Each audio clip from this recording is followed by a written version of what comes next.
बच्चों।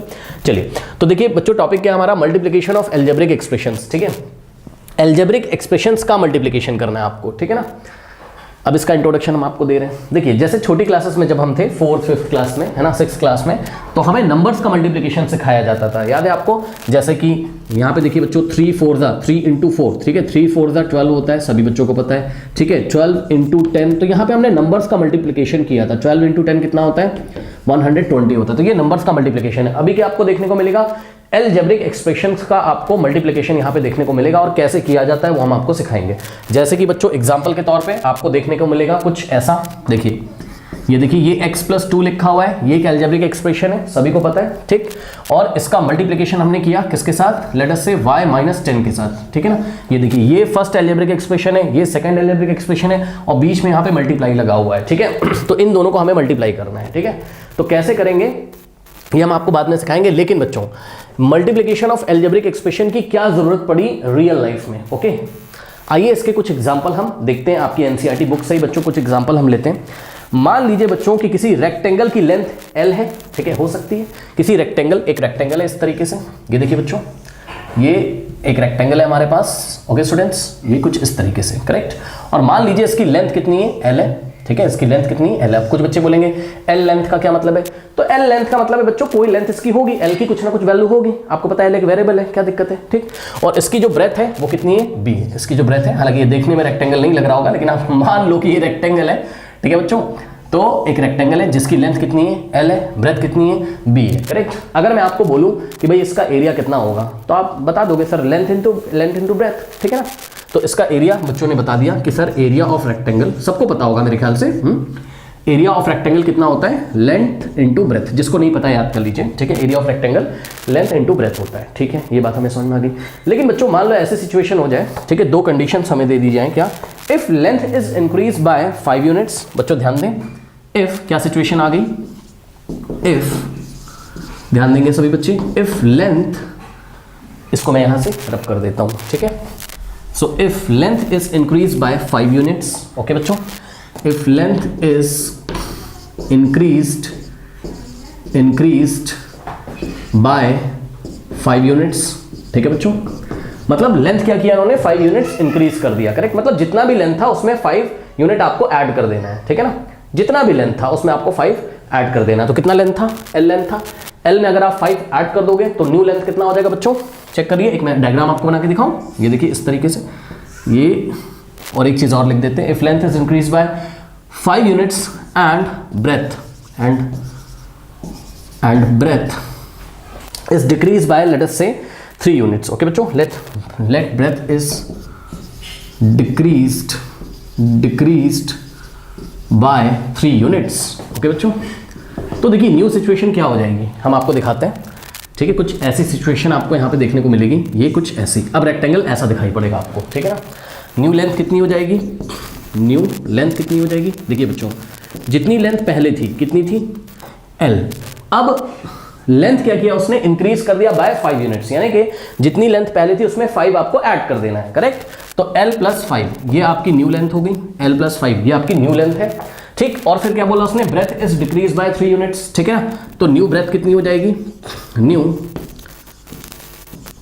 ब्रेथ कितनी हो जाएगी, ठीक है। न्यू ब्रेथ जो होगी बच्चों वो 3 यूनिट से डिक्रीज कर दी गई, यानी कि जितनी ब्रेथ पहले थी कितनी थी, b थी। अब b में से हमें क्या करना है, 3 डिक्रीज करना है, यानी कि 3 माइनस करना है, ओके। सो b - 3 कर देंगे, करेक्ट। b जितना कुछ भी होगा उसमें से हम 3 क्या करेंगे, माइनस करेंगे, तो हमारी न्यू ब्रेथ आ जाएगी, ओके स्टूडेंट्स। तो बस यही है, यही रियल लाइफ प्रैक्टिकल है। अगर हम आपको बोले, क्या रियल लाइफ प्रैक्टिकल सिचुएशन है, अगर हम आपको बोले what is the new area, what is the new area बच्चों। सो न्यू एरिया अगर हमने आपसे पूछा, यानी कि जो नया रेक्टेंगल बनेगा जिसकी लेंथ कितनी है, l + 5 है, और जिसकी ब्रेथ कितनी है बच्चों, b - 3 है, ओके। सो इसका एरिया कितना आएगा ये आपको बताना है। So new area of the rectangle या new area of the rectangle is equals to what, होता तो आंसर क्या है हमारा, लेंथ इंटू ब्रेथ, सही है। तो ये देखिए, ये लेंथ इंटू ब्रेथ, ओके। सो यहां से आप देख सकते हो लेंथ की जगह हम क्या रखेंगे, l + 5, ठीक है, क्योंकि न्यू लेंथ कितना है, l + 5 यूनिट्स, ठीक है, इनटू ब्रेथ कितना रखेंगे, b - 3। अब आपको समझ में आया, न्यू एरिया इतना होगा। अब इसको मल्टीप्लाई करने पर जो कुछ भी आएगा वही आपका न्यू एरिया होगा। लेकिन इसको मल्टीप्लाई कैसे किया जाता है ये हम आपको आगे चल के बाद में सिखाएंगे। एक चीज और मैं बताना चाहता हूं, यहां पे आप दो ब्रैकेट्स के बीच में, मतलब ये फर्स्ट एक्सप्रेशन है, ये सेकंड एक्सप्रेशन है ना, तो दो ब्रैकेट्स में जो एक्सप्रेशन लिखे होते हैं इनके बीच में आप क्रॉस लगाओ। क्रॉस का मतलब मल्टीप्लिकेशन लगाओ चाहे ना लगाओ, बात क्या है सेम है। मतलब यहां पे मल्टीप्लाई लगा भी सकते हैं और नहीं भी लगा सकते हैं। अगर l + 5 और साथ में यहाँ लिखा हो b-3, तो इसका मतलब ऑटोमेटिकली वेल नोन होता है कि अगर दो ब्रैकेट्स के बीच में या दो एक्सप्रेशंस के बीच में कोई साइन नहीं लगाए तो मल्टीप्लाई हम मान लेते हैं। ओके स्टूडेंट्स, तो l + 5 × b-3 ये मतलब है, करेक्ट। तो ये न्यू एरिया है। आपको आइए आपको न्यू एग्जांपल देते हैं। तो आपने देखा बच्चों यहाँ पर ये एक रियल लाइफ प्रॉब्लम है कि किसी रेक्टेंगल की लेंथ को अगर 5 यूनिट इंक्रीज कर दिया गया हो, ब्रेथ को अगर 3 यूनिट डिक्रीज कर दिया गया होगा, ठीक है, तो उसका न्यू एरिया जब हमने निकाला तो वहां न्यू एरिया में देखा आपने टू एक्सप्रेशंस को मल्टीप्लाई करना पड़ा। फर्स्ट एक्सप्रेशन क्या है l + 5 और सेकंड एक्सप्रेशन क्या है b-3। तो इसको हम मल्टीप्लाई करना आगे सीखेंगे, लेकिन आप ये देख रहे हो कि रियल लाइफ सिचुएशंस में अलजेब्रिक एक्सप्रेशंस का मल्टीप्लिकेशन करना बहुत जरूरी होता है। आइए हम आपको नेक्स्ट एग्जाम्पल देखते हैं, नोट कर लीजिए इसको। नाउ स्टूडेंट्स नेक्स्ट एग्जांपल देखते हैं अलजेब्रिक एक्सप्रेशन के मल्टीप्लिकेशंस का। ये आपकी एनसीईआरटी बुक से मैं ले रहा हूं। Suppose price of per dozen, dozen मतलब समझते हो 1 डजन में कितने ऑब्जेक्ट्स होते हैं? 1 डजन में सभी को पता है 1 डजन इज इक्वल्स टू, जैसे हमने बोला कि भाई 1 डजन बनाना, ठीक है, मतलब हिंदी में अगर बोले तो 1 दर्जन केले कितने होते हैं? 12 केले होते हैं। यानी कि 1 डजन में कितने थिंग्स होते हैं? 12 थिंग्स। अब वो थिंग्स कुछ भी हो सकते हैं, बनाना हो सकते हैं, बॉल्स हो सकते हैं, कोई ऑब्जेक्ट हो सकता है, ठीक है ना। तो बच्चों price of per dozen banana, per dozen यानी कि 1 डजन यानी कि 12 बनाना, 12 बनानास का जो कॉस्ट है वो कितना है? ₹p। मान लो कितना है? ₹p। Okay, ₹p। यानी कि आप गए और 1 दर्जन केला आपने खरीदा, 1 डजन, तो बोलेगा भाई इसका कॉस्ट है ₹p। अब p की कुछ ना कुछ वैल्यू हो सकती है, ठीक है। क्या पता बनाना 30 रुपीज़ पर डजन हो तो p की वैल्यू 30 हो जाएगी। क्या पता बनाना 40 रुपीज़ पर डजन हो तो p की वैल्यू 40 हो जाएगी। उससे हमें मतलब नहीं है, बस हमें ये दिया जा रहा है कि प्राइस ऑफ पर डजन बनाना कितना है? ₹p की कुछ ना कुछ वैल्यू हो सकती है, ठीक है। उसके बाद इन्होंने बोला है suppose for the school picnic, बच्चे स्कूल की पिकनिक के लिए जा रहे हैं और उनको z डजन्स बनाना चाहिए। कितना? z। ओके, तो for the school picnic, for the school picnic, bananas needed, bananas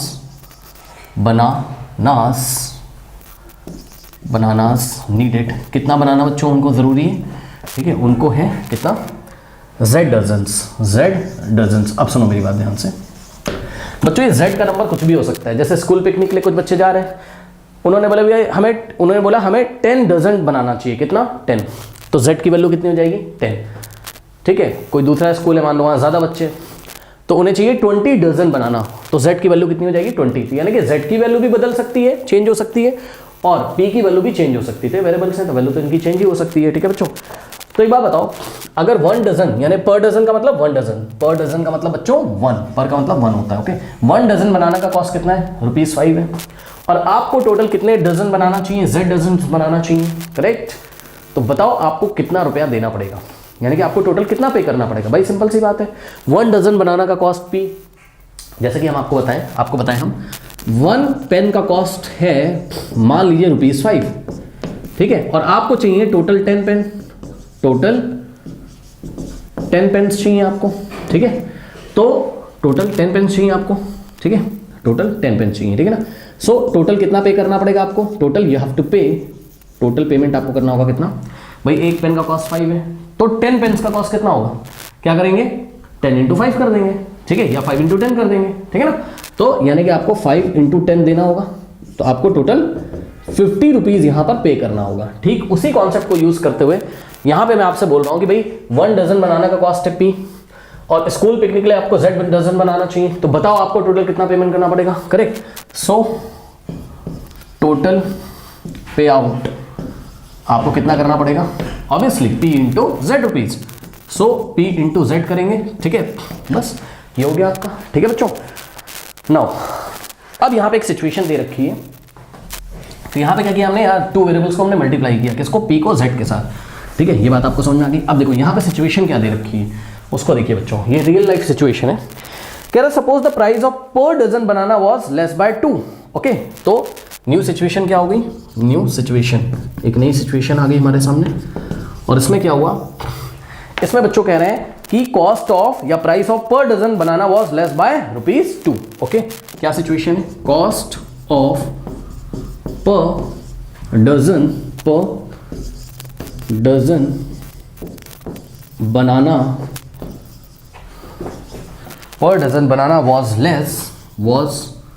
was less by ₹2।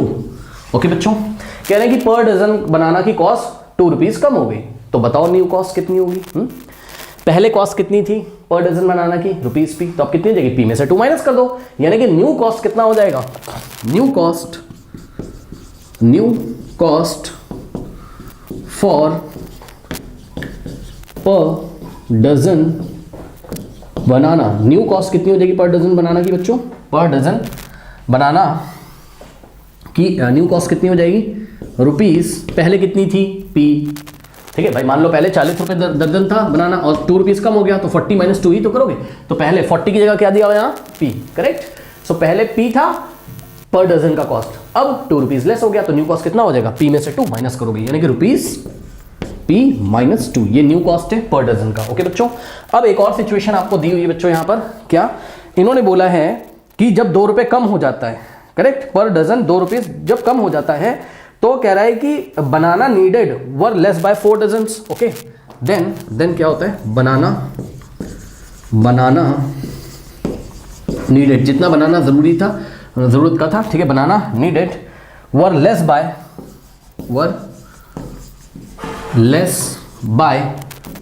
4 dozens. मान लो कि अब उनको जितना बनाना चाहिए वो क्या है? 4 डजन्स लेस है। तो सुनो, पहले कितना चाहिए था उन्हें? Z dozen. ओके, अब कितना चाहिए होगा? Z - 4। तो न्यू नीट ऑफ बनानास, अब कितना बनाना चाहिए? New dozen of bananas is equals to, पहले कितना डजन चाहिए था? Z, लेकिन अब उसने क्या बोला कि then the banana needed were less by 4 dozens. अब 4 डजन लेस चाहिए उन्हें, तो पहले Z चाहिए था, अब Z में से क्या करोगे? 4 माइनस करोगे। करेक्ट। तो ये देखिए, अब इस सिचुएशन को देखो जरा बच्चों। अब न्यू कॉस्ट कितना है? P - 2, और कितना डजन बनाना इनको चाहिए न्यू कंडीशन में? Z - 4। करेक्ट। तो सुनो ध्यान से, अब यहां पे सेकंड सिचुएशन में अगर मैं आपसे सवाल पूछूं कि भाई 1 डजन बनाना का कॉस्ट कितना है, तो आप बोलोगे सर ₹P - 2। भाई सही बात तो है, 1 डजन बनाना का कॉस्ट कितना है? P - 2, और कितना डजन बनाना आपको चाहिए? Z - 4। तो टोटल पे कितना करना पड़ेगा? 1 डजन के कॉस्ट को उठाकर हम टोटल कितने डजन बनाना चाहिए उससे मल्टीप्लाई कर देंगे, यानी कि now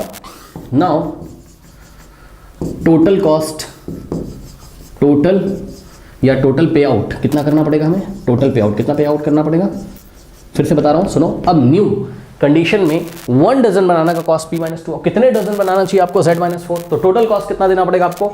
P - 2 into Z - 4। Okay, सो P - 2 इंटू Z - 4। तो देखा, रियल लाइफ सिचुएशन में आपने 2 अलजेब्रिक एक्सप्रेशंस का मल्टीप्लाई करना पड़ता है आपको, ठीक है। और ये कैसे किया जाता है, देखो यहाँ क्रॉस लगाओ ना लगाओ उससे मतलब नहीं, ठीक। कैसे किया जाता है ये हम आपको चल के आगे की क्लासेस में सिखाएंगे। ओके स्टूडेंट्स, तो ये एक सेकंड सिचुएशन थी, इसको आप अच्छी तरीके से नोट कर लीजिए और इस पर विचार करिए कि मैंने आपको क्या बताया है। ओके, नोट कर लीजिए।